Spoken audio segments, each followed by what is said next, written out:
देखिए दोस्तों, ये रूल जो हम चर्चा कर रहे हैं, तो ये जो रूल है आपका लिखा है यहाँ पर बोर्ड पे कि कुछ नाउन का जो प्रयोग है सिंगुलर और प्लूरल दोनों में समान रूप से किया जाता है। जैसे कि आप शब्द यहाँ पर देख रहे हैं, सीप लिखा है, इसका मतलब भेड़ होता है। फिर एक वर्ड लिखा है डियर, इसका मतलब हिरण होता है। फिर एक वर्ड लिखा है फिश, इसका मतलब मछली है। सेल्मन एक प्रकार की मछली जो समुद्र वगैरह में पाई जाती है। ये स्वाइन है, सूकर है। फिर ये इनिंग लिखा है, पारी, जो आप क्रिकेट में इसको देखते होंगे, कौन सी पारी है, किसकी पारी है, इंडिया या पाकिस्तान की। फिर फ्रूट मतलब फल, जो मार्केट से आप लाते हैं फल है ये आपका पुलिस है, जिसको बोलते हैं नगर का रक्षक। तो दोस्तों मैंने कहा ये शब्द ऐसे शब्द हैं दोस्तों कि सिंगुलर और प्लूरल दोनों में समान रूप से किए जाते हैं, समान रूप से प्रयोग किए जाते हैं। और फिर मैंने एक एग्जांपल दिया, कहा कि ये सीप इज रनिंग, ठीक है, एक कोई भेड़ है जो दौड़ रही है, ये सीप इज रनिंग। तो आप देख रहे हैं कि यहाँ पर ये सीप का यूज जो है सिंगुलर में किया गया है, ये सीप इज रनिंग। फिर यहाँ पर कहा गया है कि टू सीप आर रनिंग, दो भेड़ें हैं, कोई दो भेड़ हैं जो रोड पर दौड़ रही हैं। क्या है? Running on the road, running on the road, road पे जो है दौड़ रही हैं।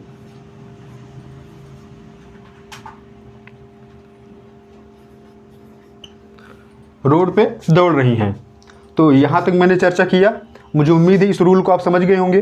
अब ये सब जो है बहुत ही इंपॉर्टेंट है, इनको स्क्रीनशॉट वगैरह आप ले लीजिए, ठीक है। और फिर इसके बाद इनका यूजेस एग्जाम में कैसे आते हैं इसके बारे में हम चर्चा कर रहे हैं। जैसे मैंने कहा, ये आपको समझा दिया कि सिंगुलर में ऐसे आएंगे, प्लूरल में ऐसे आएंगे। फिर एक वर्ड अगर आपने देखना चाहे तो और देख लें। जैसे हमने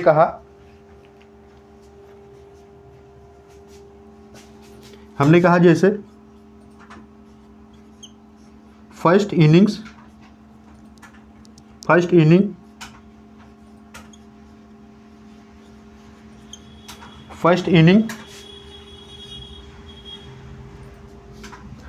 inning is India, first inning is India, पहली पारी जो है भारत की है। जैसे आपने कहा यार मैच चालू हो रहा है, आपने कहा किसकी पारी है, तो किसने कहा यार नहीं मतलब भारत की पहली पारी है, तो वही लिखा है first inning is India, Bharat की पारी है। तो मतलब ऐसे इस शब्द का प्रयोग होगा और आप इन्हें देखेंगे कैसे प्रयोग किया जा रहा है। यहाँ पर हमने इसको सिंगुलर में यूज कर लिया, जबकि इनका यूज प्रॉपर रूप से सिंगुलर में भी होगा और प्लूरल में भी होगा। तो इसका हम प्लूरल में भी यूज करके दिखाएंगे। जैसे आपने कहा कि दो पारी जो है कंप्लीट हो गया, हमने कहा कि भारत की जो है दो पारी मतलब गेम जो है समाप्त हो गई। तो आपने कहा कि टू पारी, ठीक है, तो आपने कहेंगे टू इनिंग्स आर कंप्लीट, दो पारी समाप्त हो गई, टू इनिंग्स आर कंप्लीट। तो मुझे उम्मीद है कि आप समझ गए होंगे। अब इनके देखिए यूज कैसे, ये सब जो है एग्जाम में कैसे आते हैं, इन पे हम चर्चा कर लेते हैं। ये तो बेसिक प्रयोग हो गया।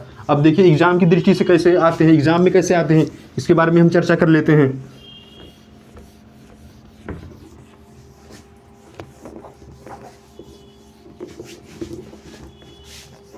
ये वर्ड जो है आपके एग्जाम में कैसे आते हैं।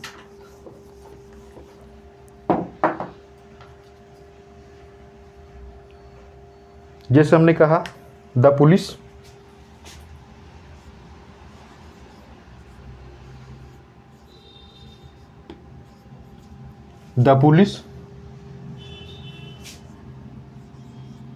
इज रनिंग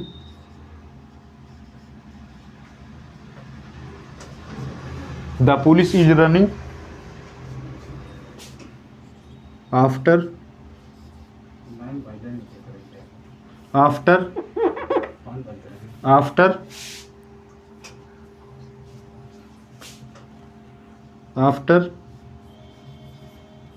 the thief,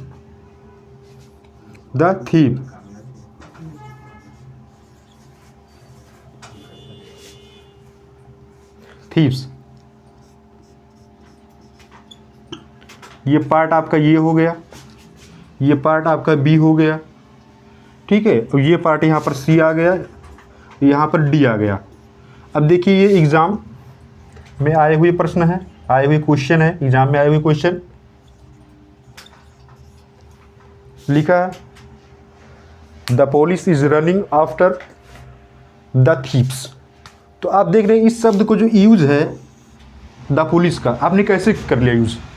कहा ये जो पुलिस है दौड़ रही है चोर के पीछे, कोई एक चोर नहीं बहुत सारे चोर हैं उनके पीछे दौड़ रहे थीप्स, क्योंकि यहाँ पर देख रहे हैं इसका यूज किस में हुआ है, प्लूरल में यूज हुआ है, ये नाउन है,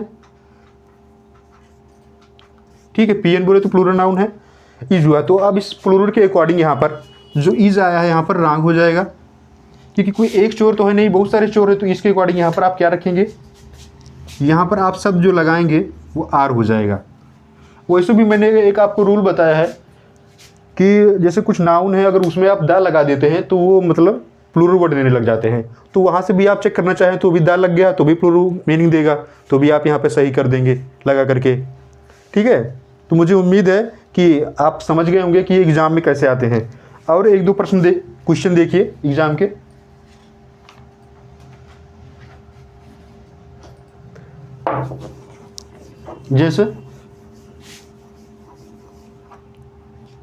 जैसे मैंने कहा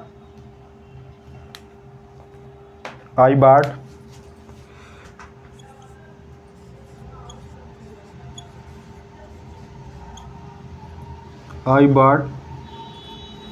some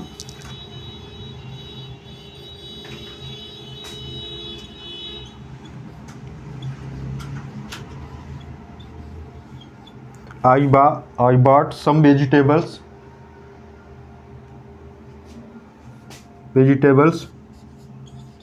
and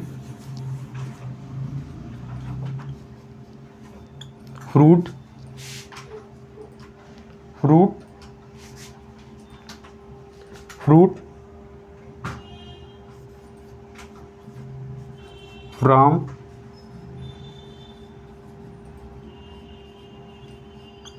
from the market। मैंने एक वर्ड दिया दोस्तों कि I bought some vegetables and fruit from the market. मैंने कहा कि कुछ सब्जियां एंड फल मार्केट से खरीदे। तो आप यहाँ पर देख रहे हैं जो सेंटेंस है, क्या यहाँ पर कोई मिसिंग है, कोई रॉन्ग है? आइए चेक करते हैं। आई मैंने, बॉट माने खरीदा, ठीक है, फर्स्ट फॉर्म है। सम वेजिटेबल्स फूड, इनका ऐसे प्रयोग किया जाएगा, हमने कहा था सिंगुलर प्लूरल दोनों में यूज हो जाएंगे। And fruits from the market, तो सही है, कोई दिक्कत नहीं है। इसके अकॉर्डिंग यहाँ पर फर्स्ट फॉर्म लगा ही है, कोई दिक्कत ही नहीं है। बाकी ये ऑब्जेक्ट वाले कंपोनेंट इधर आपने रख दिया, ये सेंटेंस इज करेक्ट। देखिए समझिए फिर से, लिखा I bought some vegetables and fruit, यानी मैंने कुछ फल और सब्जियां मार्केट से खरीदे, तो सही है, रूल को फॉलो कर रहा है, कोई दिक्कत ही नहीं है। तो मुझे उम्मीद है कि आप समझ गए होंगे कि ऐसे ये जो शब्द मैंने दिया कि ऐसे यूज होते हैं और ऐसे ही एग्जाम में क्वेश्चन आते हैं, ठीक है। अब आइए दोस्तों चर्चा करते हैं। एक टॉपिक है आपका नाउन जेंडर। अब हम आते हैं जेंडर पे, ठीक है। अब हम आते हैं जेंडर पे।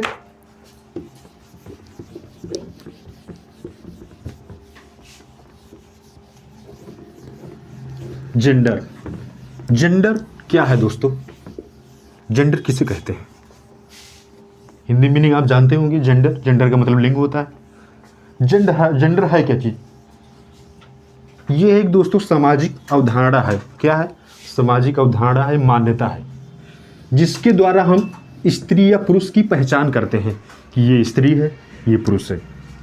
हमने कहा दोस्तों कि जेंडर जो है आपका एक सामाजिक अवधारणा है या मान्यता है, जिसके द्वारा हम किसी स्त्री या पुरुष की पहचान करते हैं, ठीक है। और इसी आधार पर हम कहते हैं कि ये व्यक्ति मोहन है जो पुरुष है, अब ये जो रेखा है गर्ल है, ठीक है। तो किसके? सामाजिक अवधारणा। तो आइए हम इसको चर्चा करते हैं।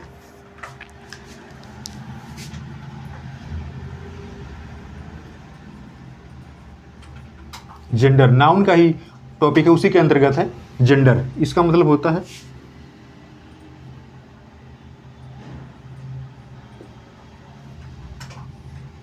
लिंग, ठीक है। और मैंने अभी दोस्तों बताया मनोवैज्ञानिक के शब्दों में कि ये दोस्तों जो जेंडर है एक सामाजिक अवधारणा या मान्यता है। इसी से हम ये डिनोट करते हैं कि कोई स्त्री है या पुरुष है, ठीक है।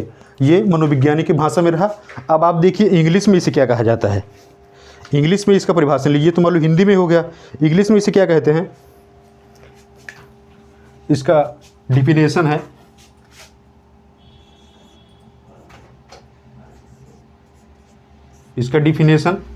देखिए आप, मैं पूरा लिख दूँ नहीं, आप कहेंगे कि सर जी स्पेलिंग आधा ही लिखते हैं, कंप्लीट नहीं करते हैं।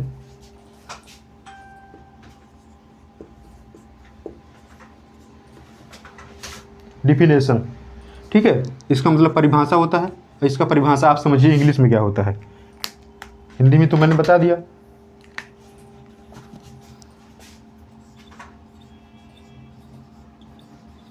Gender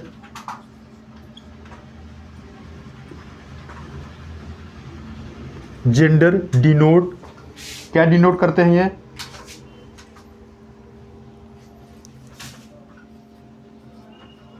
sex. जैसे कि हमने लिखा दोस्तों जेंडर डिनोट सेक्स, जैसे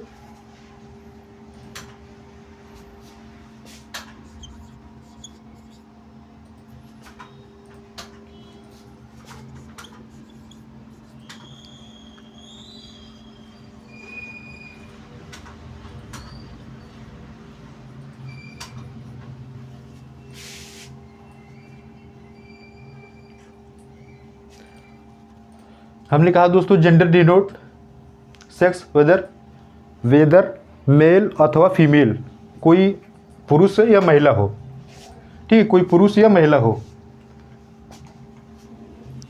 कोई पुरुष या महिला हो।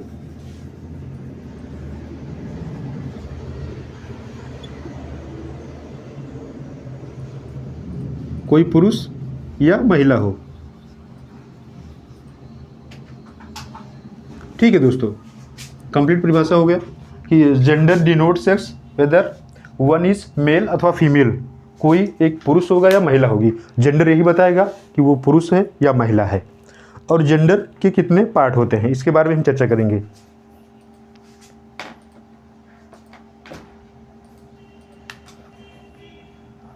इस जेंडर को जो दोस्तों,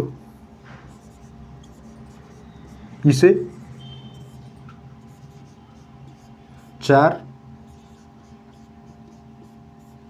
भागों में बांटा गया है।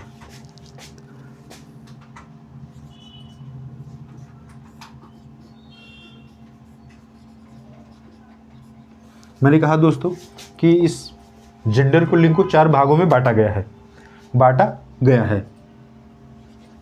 4 भागों में बांटा गया है। और पहला आपका मैस्कुलिन जेंडर हो गया, फिर फेमिनिन जेंडर है, न्यूट्रल जेंडर है, कॉमन जेंडर है, ठीक है, ये आपके जेंडर हैं। तो हम पहले जेंडर के बारे में चर्चा करेंगे। जैसे पहला जेंडर आप ले लेते हैं क्या, पुल्लिंग, जिसको बोलते हैं मैस्कुलिन। पहला हो गया आपका मैस्कुलिन,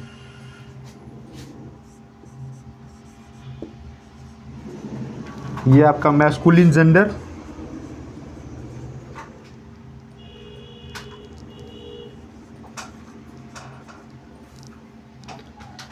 हिंदी भी लिख दे रहा हूं ताकि आपको समझने में किसी प्रकार की डिफिकल्टीज महसूस ना हो। लिखा है मैस्कुलिन जेंडर पुल्लिंग। ये दोस्तों क्या होते हैं, मैस्कुलिन जेंडर होते क्या है? तो आप बचपन से पढ़ते आए होंगे कि वो नाउन जो हमें पुरुष जाति का बोध कराए उसको मैस्कुलिन जेंडर कहते हैं। लेकिन अब थोड़ा सा कंपटीशन की दृष्टि से भी देख लीजिए, ये तो आप बचपन वाला स्टाइल हो गया आपका। परिभाषा मैं बता रहा हूँ,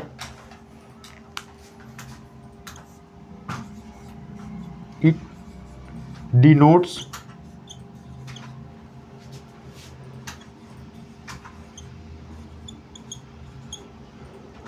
हमने कहा इट डिनोट्स मेल सेक्स, ये मेल सेक्स के बारे में जानकारी देगा कि ये मेल है। कैसे? जैसे हमने कहा मेल सेक्स के बारे में कैसे बताया, जैसे कहा ये हो गए फादर, फादर मेल है। फिर आपने एक और ले लिया एग्जाम्पल, ब्रदर,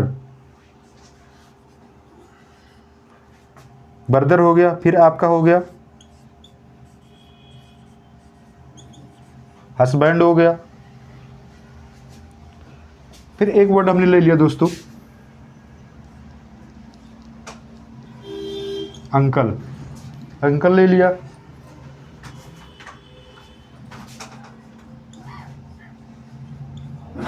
ऑथर ले लिया, फिर एक वर्ड ले लिया हमने एक्टर, ईटीसी इत्यादि। मतलब ऐसे जो डिनोट करेंगे सब, इनको पुलिंग कहेंगे और इन्हीं को कहा मतलब मैस्कुलिन जेंडर कहा जाता है, ठीक है, इंग्लिश में। तो मुझे उम्मीद है कि ये छोटी सी परिभाषा थी और आप समझ गए होंगे कि ये डिनोट करेगा मेल सेक्स को, तो आप समझ जाएंगे कि ये मैस्कुलिन जेंडर है। और दोस्तों ये जो मैंने वर्ड दिया अंकल, बहुत ही इंपॉर्टेंट है। और ये देखो समझिए इसको, अंकल, अंकल किसे कहते हैं, आप देखिए अंकल किसको कहते हैं।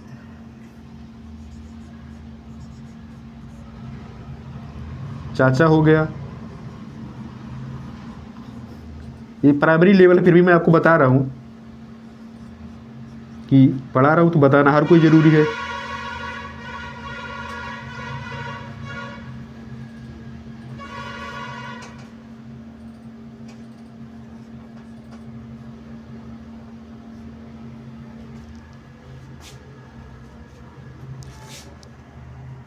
अंकल, अंकल के एक ही मीनिंग नहीं, अंकल के बहुत, जैसे आपको हमने अपने पापा के जो छोटे भाई हैं उनको तो आप कहेंगे चाचा, ठीक है। फूआ हमने लिख दिया है, तो मेरा हिंदी थोड़ा सा ऐसे रहे, क्या था जी,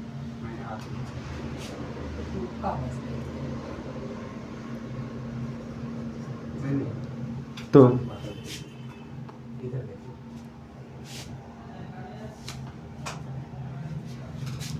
देखिए दोस्तों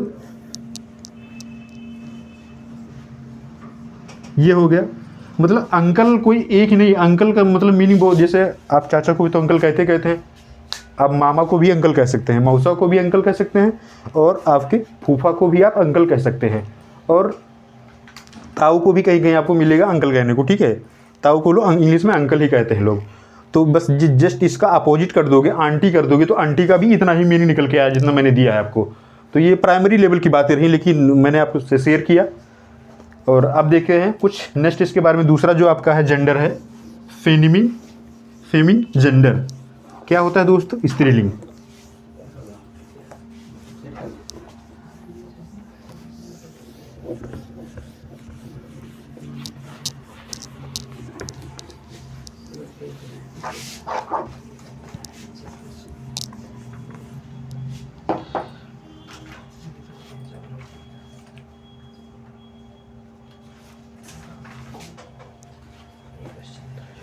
ये दूसरा है दोस्तों आपका, दूसरा जेंडर है आपको दोस्तों दूसरा जेंडर आपका है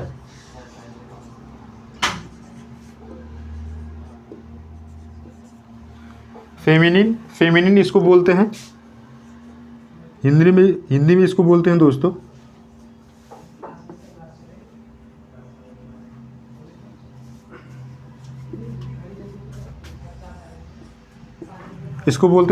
स्त्रीलिंग। स्त्रीलिंग दोस्तों क्या होगी, इसका परिभाषा निकल के आएगा,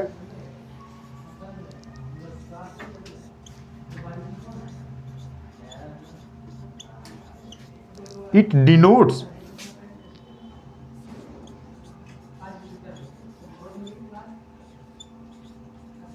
फीमेल सेक्स। ये दोस्तों आपको स्त्री जात होने का बोध कराएगा। इट डिनोट फीमेल सेक्स, कि कोई फीमेल है, जैसे क्या है फीमेल, देखिए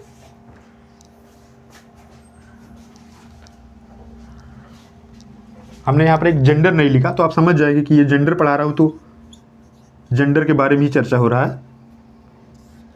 फेमिनिन जेंडर, स्त्रीलिंग, यानी ये स्त्री के बारे में बताएगा। जैसे स्त्री, माँ को ले लीजिए आप, मदर हो गया, सिस्टर हो गया, गर्ल हो गया, ठीक है, ऐसे ये हो गया। फिर आप जैसा और कहना चाहें,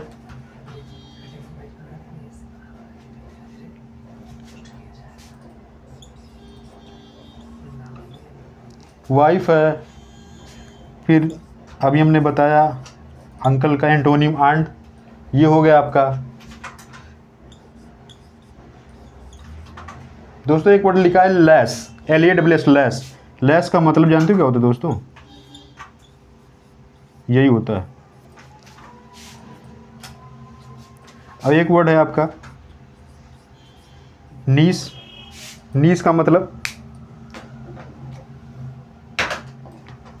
भतीजी होता है। फिर एक वर्ड है दोस्तों आपका, इसको भांजी या भतीजी कुछ भी कह सकते हैं, भांजी कहे या फिर भतीजी कह लीजिए, भतीजी कह लीजिए, ठीक है। तो इसका मतलब ये होता है। तो मुझे उम्मीद है कि आप ये समझ गए होंगे फेमिन जेंडर। और फिर अब जल्दी से बढ़ते हैं नेक्स्ट जेंडर की तरफ। इसमें ज़्यादा कुछ समझाने वाली बात है नहीं, समझ जाएंगे, प्राइमरी लेवल पे है।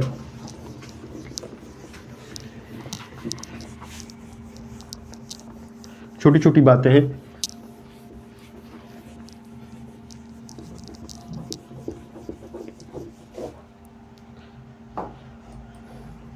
तीसरा है दोस्तों आपका यहां पर जेंडर में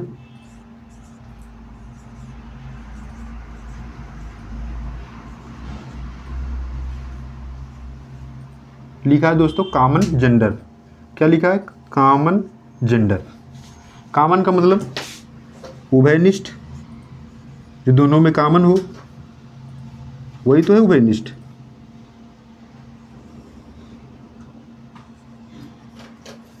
उभयलिंग, ये क्या होता है दोस्तों? उभयलिंग जो दोनों में पाया जाए, ठीक है।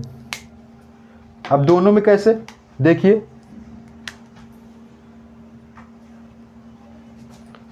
इसको आप ऐसे समझिए कि दोनों में, जिससे ये अस्पष्ट उभयलिंग जेंडर में आपका स्पष्ट नहीं हो पाएगा कि ये मेल है या फीमेल है, स्पष्ट रूप से नहीं हो पाएगा, तो उसी को बोलते हैं उभयलिंग। जैसे आप एग्जाम्पल के माध्यम से बेहतर समझेंगे। जैसे हमने कह दिया कि टीचर, क्या कह दिया? टीचर। टीचर तो मेल भी हो सकता है और फीमेल भी हो सकता है। टीचर दोनों लोग हैं, ठीक है। फिर हमने जैसे कह दिया स्टूडेंट, तो यहाँ भी मेल भी हो सकता है और फीमेल भी हो सकता है। तो इससे जेंडर स्पष्ट नहीं हो पा रहा है कि मतलब क्या है, मेल है कि फीमेल है। तो कहने का सीधा सीधा तात्पर्य है कि दोनों में जो कॉमन रहे वही आपका उभयनिष्ठ, यानी उभयनिष्ठ बोले तो कॉमन जेंडर उभयलिंग। तो ये टीचर, अब टीचर जब तक आप उसको स्पष्ट रूप से देखोगे नहीं, समझ नहीं पाओगे कि मेल है कि फीमेल है। अगर वैसे कहीं आपको लिखा मिल जाए टीचर, तो कैसे पता चलेगा कि वो मेल के बारे में चर्चा कर रहा है फीमेल के बारे में, जब तक स्पष्ट रूप से स्पेसिफाई होके ना मिले आपको एकदम स्पष्ट रूप से, ठीक है, ना मिले, तो आप वैसे नहीं बता सकते हो बिना देखे हुए। अब स्टूडेंट कोई भी बॉय भी हो सकता है, गर्ल भी हो सकता है। फिर जैसे हमने कहा, हमने डॉक्टर, यहां भी वही कंडीशन बनती है कि वो मेल भी हो सकता है और फीमेल भी हो सकता है। आपने सामान्य शब्दों में डॉक्टर कह दिया तो वो मेल भी हो सकता है, फीमेल भी हो सकता था, दोनों भी हो सकता है। फिर जैसे मैंने कह दिया कि इंजीनियर, इंजीनियर स्पेलिंग आप देखिए बहुत इंपॉर्टेंट है। इंजीनियर वो भी दोनों भी हो सकता है, या मेल भी हो सकता है या फीमेल भी हो सकता है, ठीक। यानी अब आप इससे समझ गए होंगे कि स्पष्ट जब तक एकदम लिखित रूप में ना दे, मतलब दे दे, तो आप समझ नहीं पाएंगे कि मेल है फीमेल। ऐसे खाली सामान लिखा रहे डॉक्टर, तो अब कौन सा किसकी बात हो रही है, कि मेल डॉक्टर की बात हो रही है कि फीमेल डॉक्टर की बात, यानी यहाँ पर जेंडर स्पष्ट नहीं हो रहा है। एग्जाम में कैसे आएगा अभी बाद में कराएंगे, पहले इतना ही समझने का प्रयास कीजिए आप कि ये उभयलिंग कैसे हो रहा है, उभय दोनों में कैसे जा रहा है। ये इतना समझाने का मेरा मोट्टो है कि उभयलिंग कैसे हो रहा है, इतना आप समझ लीजिए बस। फिर जैसे कुछ लोग कहते हैं कि कजिन सिस्टर, कजिन ब्रदर, तो ये रॉन्ग है दोस्तों। कजिन का मतलब होता है ये चचेरा भाई या बहन, जैसे डिनोट करोगे, जैसे मोहन खड़ा है तो हमने कह दिया कजिन, तो जब ऐसे जो इजारा कर दिया कजिन, तो कजिन यहाँ मोहन हो गया, उसको ब्रदर लगाने की जरूरत नहीं है, कजिन ब्रदर लगाओ, कजिन सिस्टर लगाओ, नो, खाली कजिन कह दिया तो हो गया। यानी कजिन से भी ये वर्ड हमें डिनोट नहीं हो पा रहा है कि मेल है कि फीमेल है। कजिन, ठीक है, इसका हिंदी मीनिंग होता है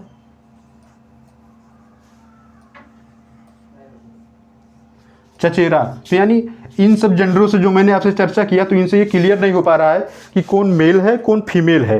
तो बस जब तो एक स्पेसिफाई होकर ना मिलेगा आपको कहीं लिखित रूप से, तो ऐसे ना सामान्य शब्दों में आप समझ नहीं पाएंगे कौन सा मेल है फीमेल है। अब स्पेसिफाई कैसे मिलेगा, ये अभी मैं बता रहा हूँ।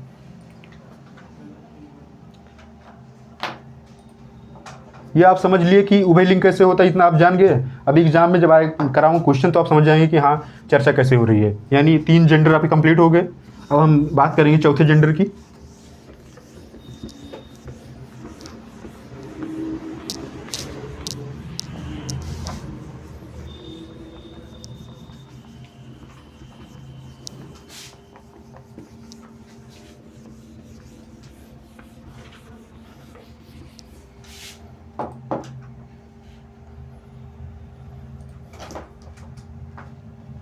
चौथा जेंडर है दोस्तों आपका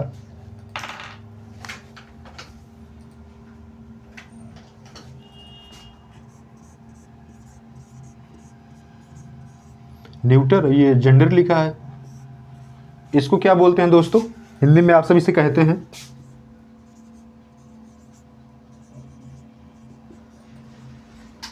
यही, इसे आप हिंदी में बोलते हैं इसको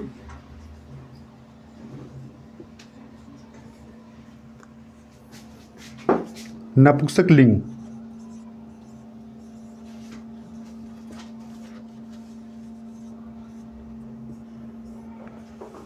अगर ये ना कहे कि आप इसे सामान्य शब्दों में कहें नॉन लिविंग, नॉन लिविंग बोले तो ठीक है।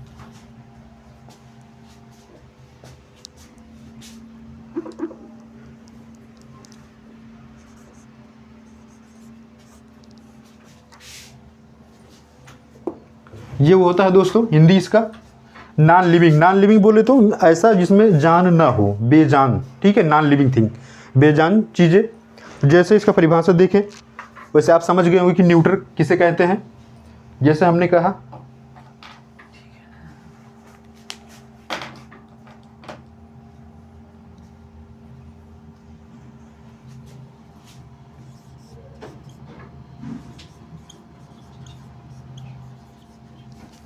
it denotes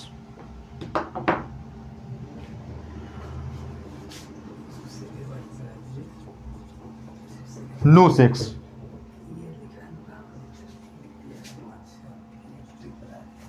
जैसे कि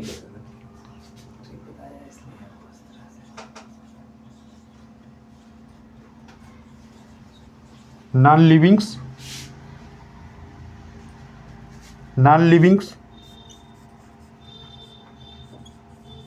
थिंग्स हैं अथवा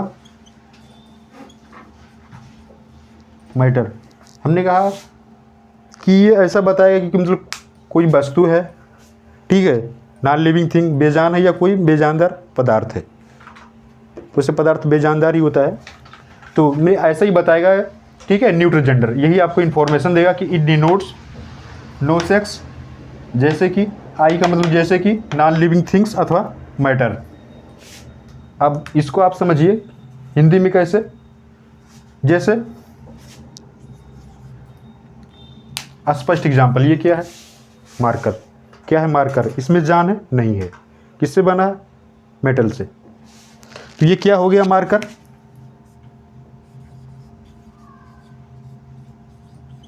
मार्कर कह लीजिए, पेन कह लीजिए, ये सब क्या है, ये सब आपके न्यूट्रल जेंडर में आएंगे। फैन कह लीजिए आप, टेबल कह लीजिए, ये सब कैसे जेंडर में आएंगे, ये सब न्यूट्रल जेंडर में आएंगे।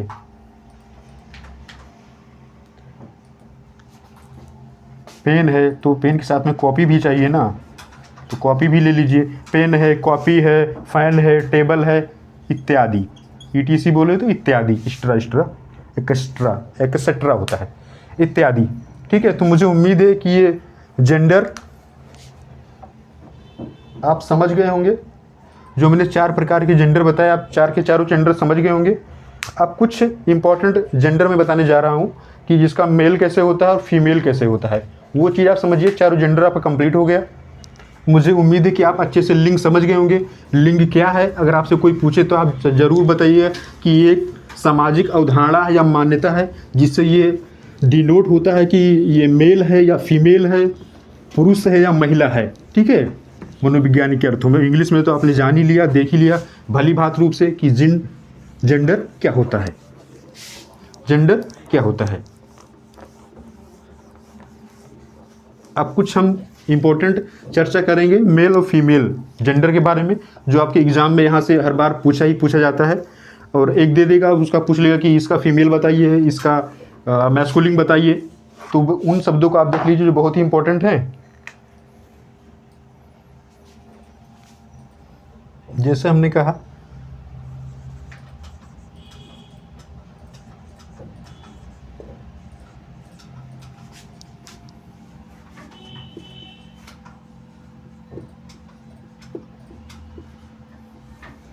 यहाँ पर लिखा है मैस्कुलिन, यहाँ लिखा है फेमिनिन, और यहाँ ऊपर लिखा है जेंडर, यानी जेंडर की बात कर रहे हैं तो जेंडर ही बताएंगे। अब इन शब्दों को आपको देखना है कि इनका मेल और फीमेल क्या क्या होता है। जैसे हमने कहा सन हो गया, तो इसका फीमेल बनाओगे आप डॉटर।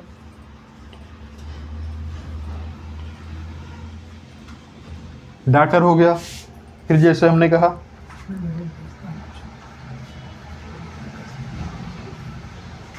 नेफ्यू, नेफ्यू माने भतीजा होता है, मीनिंग नहीं लिख रहा हूँ, समझिए। डॉटर माने का मतलब पुत्री होता है, नेफ्यू भतीजी, भतीजा है।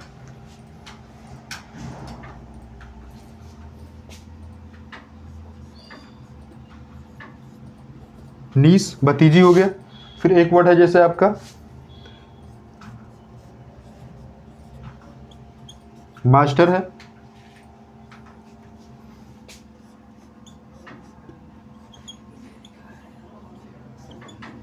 मिस्ट्रेस, इसका मतलब इसका फीमेल जेंडर है। फिर एक वर्ड हो गया आपका सर, इसका होता है मैडम, सर का मैडम हो जाएगा। फिर हो गया आपका जैसे लॉर्ड, LORD लॉर्ड, इसका हो जाएगा लॉर्ड का हो जाएगा, लेडी हो जाएगा। फिर एक वर्ड है आपका एक्टर, एक्टर क्या हो जाएगा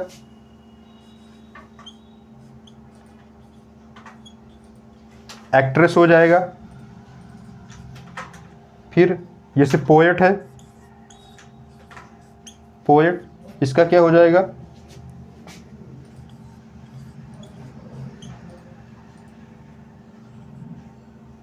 ठीक है।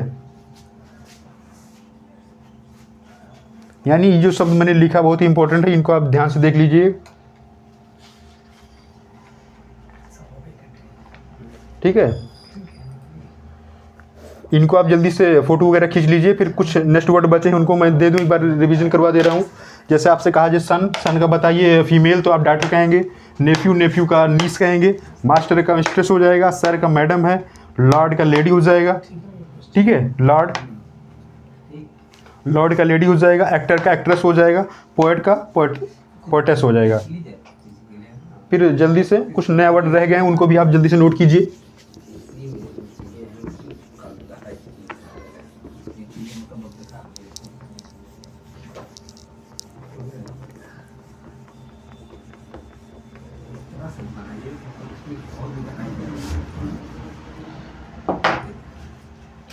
बहुत ही इंपॉर्टेंट वर्ड नेक्स्ट है आपका, हर बार परीक्षा में पूछा जाता है।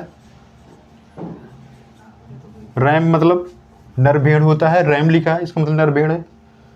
इसका फीमेल आप करोगे। यू मतलब मादा भेड़ होता है, मादा भेड़ हो गया, ठीक है। फिर एक वर्ड है दोस्तों आपका, ये आपके क्या हम तो छोटे परीक्षा जैसे यूपीटेट सीटेट में पूछा जाता है, इसका दे करके आपका मतलब फीमेल पूछेगा। हॉर्स बहुत ही इंपॉर्टेंट वर्ड है आपका, ये पूछता है। इसका फीमेल कहेंगे तो मेयर हो जाएगा। फिर जैसे इम्परर है,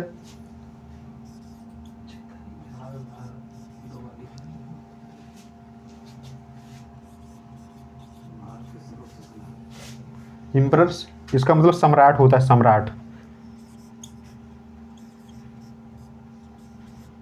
सम्राट क्या हो जाता है इसका, फीमेल बनाएंगे तो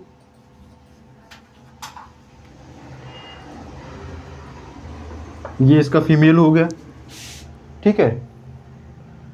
फिर एक वर्ड है दोस्तों आपका बहुत ही इंपॉर्टेंट,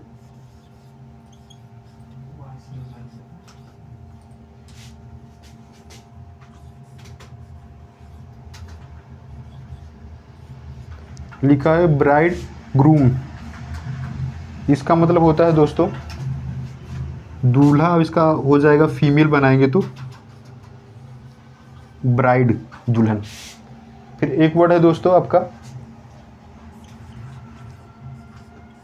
मोंग, मतलब साधु सन्यासी।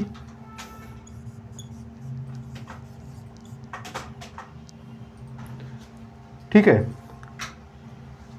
इसका मतलब बता दूं, लिख दूं, नहीं तो फिर आप सब कहोगे नहीं लिखे सर जी।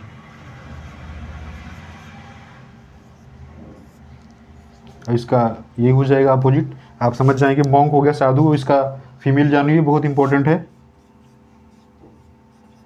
ये होता है। फिर एक वर्ड और बचा है दोस्तों आपका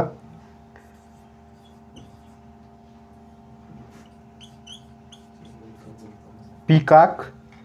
पीकॉक मोर होता है, इसका आप जब बनाएंगे फीमेल पीहेन हो जाएगा, पीहेन। तो ये कुछ रहे दोस्तों आपके इंपॉर्टेंट वर्ड जेंडर से जुड़े हुए। तो मुझे उम्मीद है कि आप जेंडर चारों पार्ट समझ गए होंगे अच्छे से, और जेंडर का मैंने जो मेल से फीमेल कैसे बनते हैं, यानी मैस्कुलिन से फेमिनिन जेंडर कैसे बनते हैं, उसके बारे में मैंने चर्चा कर दिया। मुझे उम्मीद है कि आप समझ गए होंगे। अब देखिए कुछ इनसे जुड़ी हुई कुछ बातें करते हैं और एग्ज़ाम में कुछ आए हुए क्वेश्चन कर लेते हैं, बस मैटर जो है सब क्लियर हो जाएगा जेंडर का।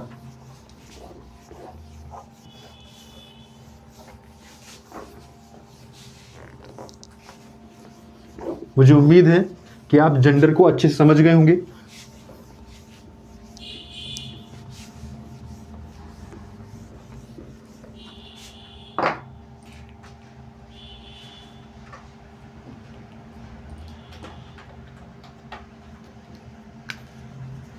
क्या है बातें दोस्तों, देखिए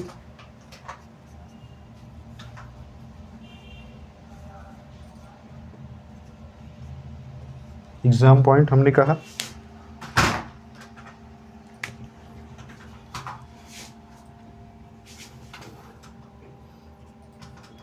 दोस्तों कॉमन जेंडर, कॉमन जेंडर यानी जो दोनों में कॉमन है उस जेंडर की मैं बात कर रहा हूं। जैसे डॉक्टर है, इंजीनियर है, डॉक्टर है, इंजीनियर है, या कोई प्लेयर है, ठीक है, प्लेयर है, या फिर स्टूडेंट है इत्यादि। इन शब्दों को क्या कहा मैंने, डॉक्टर है, इंजीनियर है, प्लेयर है, स्टूडेंट है, इन शब्दों को अगर ये शब्द आए, ठीक है, कोई सेंटेंस में, तो इनको हमें डिनोट करना है कि ये मेल बने या फीमेल बने, तो उसके लिए क्या शब्द हम लगाएंगे। उसके लिए आप देखिए, इन शब्दों के लिए, यानी इन शब्दों के लिए, इन शब्दों के लिए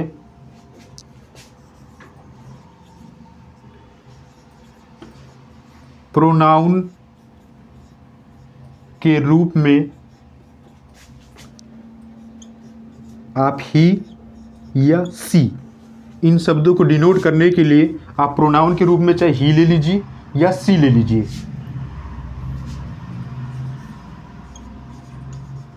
ही सी ग्रुप का प्रयोग करेंगे आप। इनको बनाने के लिए कह देंगे ही प्लेयर, सी प्लेयर, ही इंजीनियर, सी इंजीनियर। अभी जैसे एग्जाम्पल के माध्यम से आप समझेंगे, पहले इसको नोट लिख लीजिए।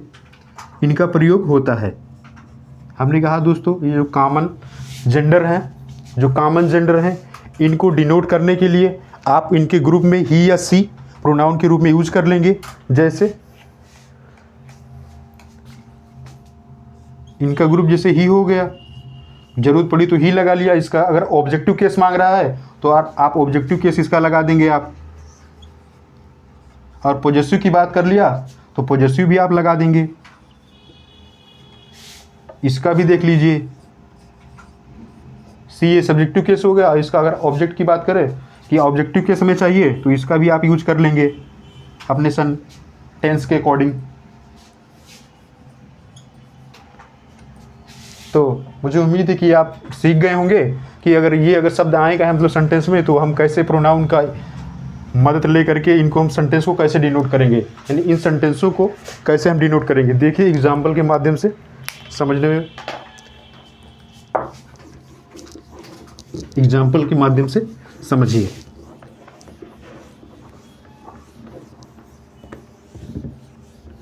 क्योंकि रूल पढ़ लेने से, समझ लेने से याद नहीं होगा, क्योंकि याद करना भी नहीं है और याद होगा भी नहीं। बस जब आप इन्हें यूज में लाएंगे, यूज बोले तो प्रयोग में लाएंगे, अपने दैनिक रूटीन से इन्हें जोड़ेंगे, तो फिर ये अपने आप यानी ऑटोमेटिक स्वतः ही आपको सही होने लगेंगे। जैसे हमने कहा ये टीचर, हमने कहा ये टीचर,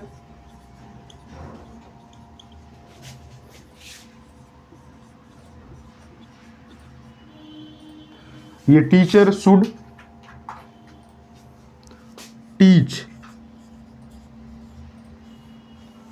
ये टीचर शुड टीच, यहां पर हमने लिख दिया सब्जेक्ट। ये टीचर शुड टीच सब्जेक्ट, एक अध्यापक को सब्जेक्ट पढ़ाना चाहिए। ये टीचर शुड टीच, एक अध्यापक को उसका क्या पढ़ाना चाहिए। तो आप यहाँ पर प्रयोग मांग रहे हैं कि इसके अकॉर्डिंग, इस जेंडर के अकॉर्डिंग यहाँ पर कौन सा वर्ड आएगा, यहाँ पर कौन सा वर्ड आएगा। देखिए एग्जाम में कैसे आया था, ऑप्शन दिया था आपका, ये उसमें लिखा था हिज, बी वाले ऑप्शन में दिया था हर, सी, और सी में दिया है इट्स, और डी में दिया था आपके डियर। तो अब देखिए दोस्तों, अब यहाँ पर इस सेंटेंस के अकॉर्डिंग कौन सा लगेगा।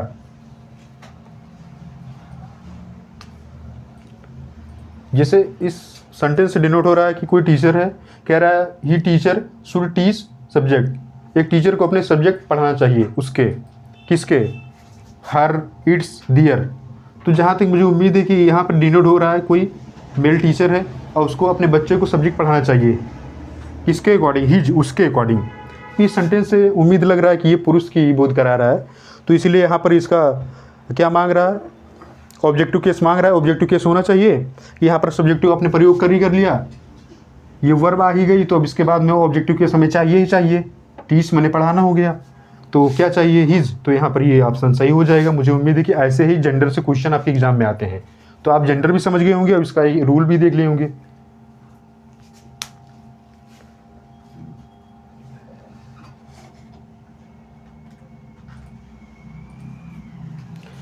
एक क्वेश्चन और देख लीजिए आप। जैसे मैंने कहा कि यदि निश्चित रूप से फीमेल का बोध हो जाए, जैसे यहाँ पे तो बोध नहीं हुआ स्पष्ट रूप से, लेकिन मान लो कहीं एकदम स्पष्ट रूप से फीमेल का ही बोध हो जाए। जैसे मैंने कहा नोट डालिए, उसमें लिख लीजिए जेंडर में नोट कि यदि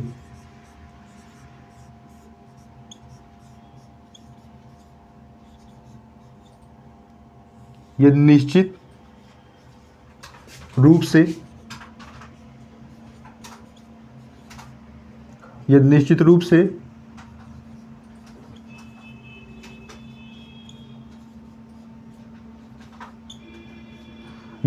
रूप से फीमेल का बोध, यदि निश्चित रूप से फीमेल का बोध हो हो तो वहाँ पर आप सी ग्रुप का यूज़ करेंगे, यानी प्रोनाउन सी का यूज़ कर लेंगे आप। अगर कहीं फीमेल का बोध हो रहा है तो वहाँ पर आप सी का यूज़ कर लेंगे, सी का यूज़ कर लेंगे।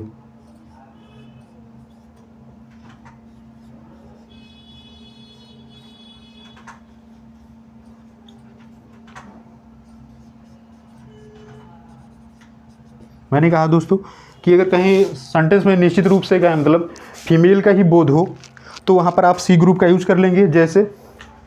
जैसे मैंने कहा, एक एग्जांपल देखिए, अभी अब स्पष्ट रूप से समझ में आएगा कि यहाँ पे कौन सा मतलब फॉर्म चाहिए।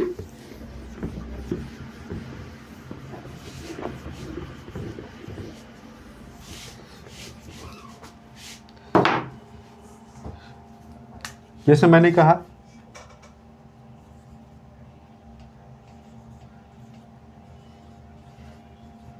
कि ये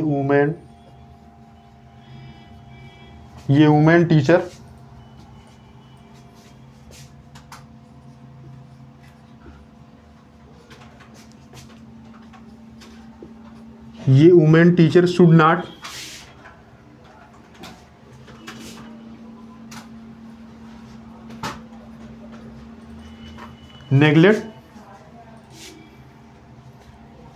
नेग्लेक्ट डैश दिया था,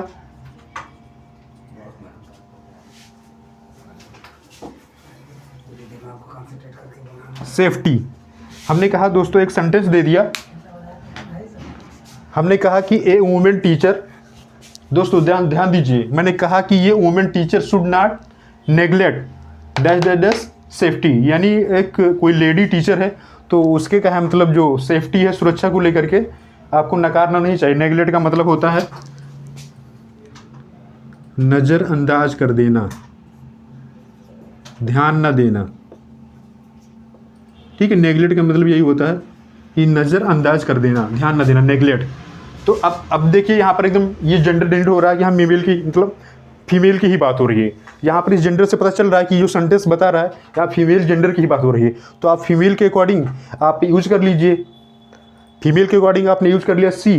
अब पूछ क्या रहा है, कौन सा केस चाहिए, ऑब्जेक्टिव केस चाहिए, तो सी के अकॉर्डिंग क्या होता है इसका ऑब्जेक्टिव केस। अभी नीचे हमने आपको यहाँ पर लिख के बताया था कि सी का ऑब्जेक्टिव केस पूछेंगे तो हर हो जाएगा। अब ये कहा मतलब कंप्लीट हो गया। ऐसे ही आपके एग्जाम में क्वेश्चन आता है और अगर आप अच्छे से पढ़ेंगे, रूल को समझेंगे तो आप सही कर ले जाएंगे, नहीं तो आप सोचेंगे यार कि अब क्या किया जाए यार। तो इसलिए ध्यान से पढ़िए और चीज़ों को समझिए। तो मुझे उम्मीद है कि जेंडर यहीं पर कंप्लीट हो गया और जेंडर समझ गए होंगे, ठीक है। अब जेंडर कंप्लीट हो गया। अब एक टॉपिक आपका बचता है नाउन केस, नाउन कारक, नाउन केस बचता है, नाउन कारक। उसके बारे में थोड़ा सा चर्चा कर ही देते हैं। जेंडर भली बात मैंने कंप्लीट कर दिया और आपको दिखा दिया कि एग्जाम में क्वेश्चन कैसे आते हैं और एग्जाम्पल हो गया और आपका डिफिनेशन हो गया, उसका प्रयोग कैसे होता है, ये सब मैंने आपको दिखा दिया। आप सीख गए होंगे कि जेंडर कैसे आता है। छोटा छोटा प्रश्न होता है लेकिन जब एग्जाम में आता है तो दिमाग घनचक्कर हो जाता है, लोग चक्कर खा जाते हैं, समझ नहीं पाते। आप क्या करें यार, इतना बड़ा क्वेश्चन आ गया। तो आपको क्या करना है, ध्यान से कूल डाउन हो करके एकदम कूल माइंड से चीज़ों को स्टेप बाय स्टेप यानी सिस्टम बाय सिस्टम से पढ़ते हुए चले जाना है आपको। आइए हम चर्चा कर लेते हैं थोड़ा सा। एक वर्ड है यहाँ पर नाउन, यहाँ लिख दिया हमने केस। कारक, कारक होता है इसका मतलब क्या होता है, कारक होता है, कारक। तो ये नाउन का प्रयोग क्या है, नाउन में कारक का प्रयोग क्या है।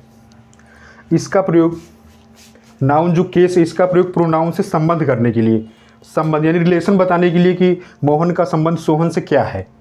तो आप सब्जेक्टिव केस, ऑब्जेक्टिव केस, ठीक है, जैसा आएगा वोकेटिव केस या पॉजिटिव केस का इस्तेमाल करेंगे तो उसी के अकॉर्डिंग हम बताएंगे कैसे कैसे मतलब इसका संबंध होगा। तो इसका परिभाषा लिखना चाहें तो आप लिख लीजिए, परिभाषा आप लिख लीजिए कि सेंटेंस में सेंटेंस यानी वाक्य में नाउन या प्रोनाउन, नाउन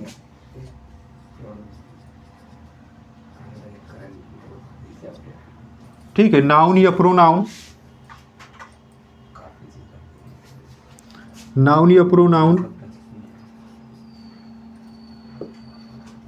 का संबंध, नाउन या प्रोनाउन का संबंध, नाउन या प्रोनाउन का संबंध कोई सेंटेंस है तो दूसरे शब्दों में कैसे हो रहा है?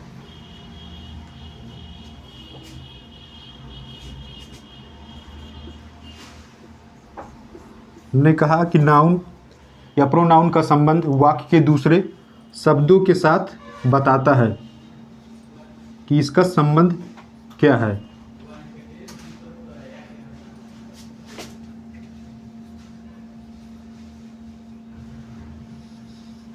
बतलाता है। हमने कहा जो कारक है मतलब वो सेंटेंस में नाउन या प्रोनाउन का संबंध दूसरे सेंटेंस में क्या है उसके लिए ये मतलब डिनोट करता है, बताता है। और इसके केस कितने होते हैं तो इसके मतलब 4 से या 5 केस बनते हैं और इसके बारे में हम चर्चा कर रहे हैं, थोड़ा सब देख लीजिए। जैसे आप बोलते हैं nominative case, nominative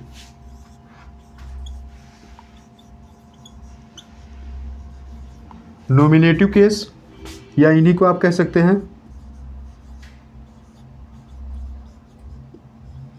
subjective case. ठीक है, ये इनका नाम होता है नॉमिनेटिव केस या सब्जेक्टिव केस। फिर एक केस वो दोस्तों और है आपका ऑब्जेक्टिव केस।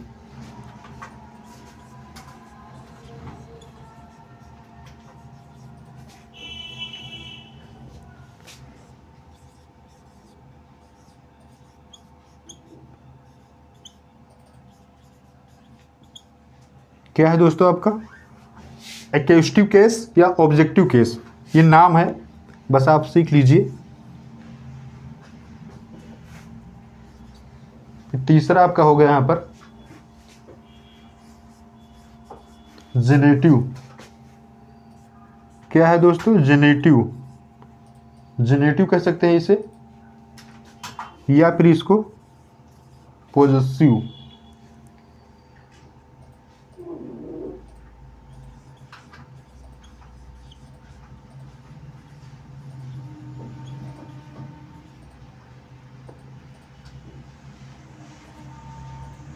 ठीक है, पॉजेसिव। फिर चौथा एक केस आपका और है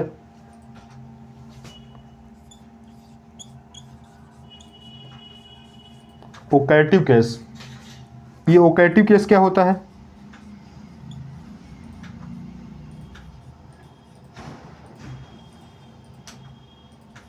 जैसे आप कहते हो हे मोहन, तो वही है संबोधन, ओकेटिव केस। तो ये रहे कुछ आपके नाउन से जुड़े हुए केस। एक केस और होता है, यही 4 जो आपके केस में हैं, लेकिन एक केस एक्स्ट्रा आप सीख लीजिए इधर से हमारे तरफ से, उसको कहते हैं केस इन अपोजिशन। मैंने एपस्ट्रॉफी का चर्चा पिछले क्लास में किया है।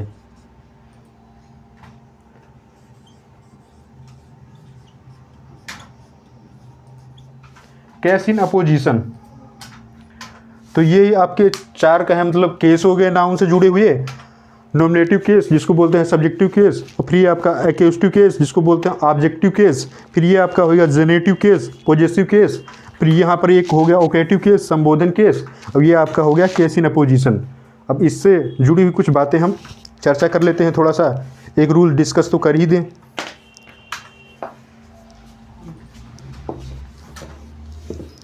मुझे उम्मीद है कि नाउन के केस आप समझ गए होंगे कि यही 4 से 5 केस होते हैं, ज़्यादा है नहीं, लेकिन इनका यूज बहुत अच्छे तरीके से होता है। जो एग्जाम में क्वेश्चन आता है तो दिमाग का दही हो जाता है, लोग समझ नहीं पाते कि ही लगाएं कि हिज लगाएं कि इट लगाएं।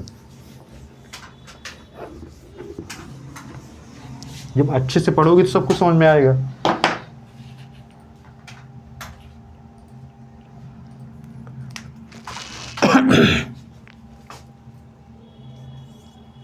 जैसे मैंने कहा कि